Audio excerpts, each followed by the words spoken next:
David Waters, Gators Breakdown, the best in Florida football coverage. Get there, whether that be on YouTube here or your favorite audio podcast. Turning to recruiting, Con Daniels, the latest to commit, 6 hard commits right now. Top 35 running back in the country. West Point, Mississippi, a place I'm a little familiar with from my days covering the SEC. They're close in Tupelo. Your thoughts about Con Daniels and really the recruiting efforts right now. We know late May, early June with all the visits are going to be crucial, but where do we stand right now? Yeah, for Daniels, Mark, as you mentioned, West Point, Mississippi, that's a powerhouse in Mississippi. From what I've been told the last couple of days, since that Florida's got that commitment. And Mark, the interesting thing about him, he's a 4-star running back on both services there, as you mentioned, 35th running back on 24/7. He plays a lot of quarterback.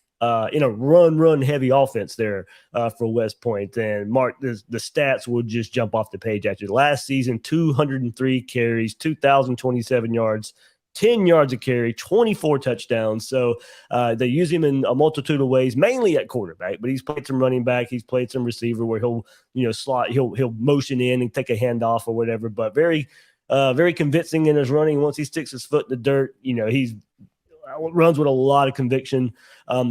He'll outrun some people if you look at his huddle highlights, but I wouldn't necessarily call him a burner, but I would say fast enough for what Billy Napier wants him to do at the running back spot. So we'll see. Mark, he's 358th overall, but as I said, I think the ranking will probably only go up as – first of all, Billy Napier's got a pretty good reputation for recruiting running backs from Louisiana. We saw what Trevor Etienne did as a true freshman last year. And Montrell Johnson, his transfer from Louisville to Florida and being able to succeed in the SEC right away as well. So I think there's a track record. But I do think him being a quarterback now, we'll see if he plays more running back this fall, if he'll camp as a running back to maybe, increase that ranking as once these services get a hold and see what he's able to do. But those stats, even the year before, 94 carries, 10.9 yards a carry, and 8 touchdowns. So he's got 32 touchdowns in his career. We'll see what he does for his senior year. But, Billy Napier, that's his second running back in this class. Chauncey Bowen's another top 200 player overall.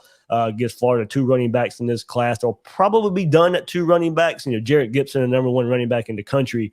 If he wants him, believe me, they'll take him. Florida's fine with just taking 2 running backs. That's probably the plan unless you get one of the elites to come along with it. Gibson, number 1 running back in the country from the state of Florida. It looks like he's leaning Texas right now. It'd be 2 years in a row Texas comes into the state of Florida and get a top running back. But he was on campus this past weekend. So we'll see ultimately where he lands up. But the plan right now, 2 running backs for the Gators. As you said, Mark, 6 commits right now for a class that's off to a really, really good start. And hopefully, with the spring game, a lot of recruits on campus, a lot of recruits going to the game, Florida looks to be adding even more probably this week as well. If I'm understanding it, the transfer portal guidelines and the calendar this year, April or May 1st is when everyone will be able to start committing elsewhere and so forth. But I think, Mark, I think that changed. April 15th, right? Yes. Paperwork can be filed. Okay. Yep. Okay. I thought maybe paperwork filed on April 15th and they could start to move on May 1st. We'll find out here in just a couple days. That's for sure. Any particular needs? What would you like to see the pursuits be in the transfer portal? Napier's he's been pretty forthcoming with that. We'll see. Florida got a big commitment from 2025 quarterback Austin Simmons last week as well from Pahokee. And Mark, unbelievably, there's some talks of him jumping 2 classes and maybe reclassifying for the 23 class. So we'll see. I think that decision has to be made pretty soon. He's already got his high school credits. He's already taken college courses. He's got like a 5.3 GPA, so we'll see if he reclassifies 2 classes, not just 1. So I think that would make it where Florida doesn't have to hit the transfer portal if he reclassifies. If he doesn't reclassify, I still think Florida could go maybe get another arm in the transfer portal, but maybe another receiver, so you don't have to rely on so many young guys that may be taking part in spring. Safety is a position that a lot of youth there. Your starters are 2 true sophomores in Kamari Wilson and Miguel Mitchell, and behind them are true freshmen. I do think if you want to go try and get an experienced safety, you go get that. But talking to Billy Napier last week, he even said edge rusher. He said edge rusher is a spot that we're really going to be looking at in the transfer portal to see who's available there. And I'd still say offensive line. Florida did grab 3 offensive linemen from the transfer portal.